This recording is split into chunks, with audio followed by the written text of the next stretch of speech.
máš, kokote? Se vážně poseru. Kde tě vyhravali, zmrde? Se fakt opichám. Vyměň si oči, ty pičo zvadla! Viděl jsi většího čuráka pod sluncem? Si asi předek Kotrovým přes domu! Máš místo masku, kuldu! No, je to jak chcaňky. Bude půle. Pohoda. Dej sem ještě jedno. Nebo to tady nech všechno.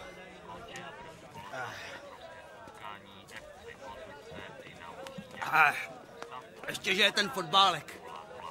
Tady si vždycky tak krásně odpočinu. Co pak? Nějaký problémy? Ne, vůbec. Úterní pleskačka, středeční vouchačka, ale čtvrtek je bačka. No znáš to, ne? Ale oni to potřebujou. Oni to chtějí, oni na to přímo čekají. Já říkám, kdo svý starý nezmatlá aspoň 2krát týdně pořádně tlamu, tak u mě není chlap. A šereně to sám pak odsede. Vem si šimšíka. A co ty? Už si dal taky Olině pořádnou rychtu? Chyba. Kamaráde, chyba. Ale nevadí. Jednou se začít musí. Podívej, důležitý je hlavně začátek. Já třeba řeknu, ještě jednou cekni a máši. A to žádná nevydrží. A ty seš pak v právu.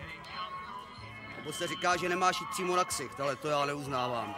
I když je fakt, že vždycky jí dovolím sundat si aspoň brejle. Čapnule a zleva, zprava, leva. Tu máš ty.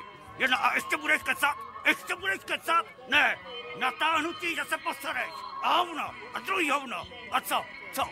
Ještě nějaký žvásty? Budou, nebudou? Ne? Nejde, nemusíš. Pořádně na ní. Žádný sraní se stanou paní. Jasný, hotovka. Takhle, hotovo. Tu máš a budeš držet kušlu.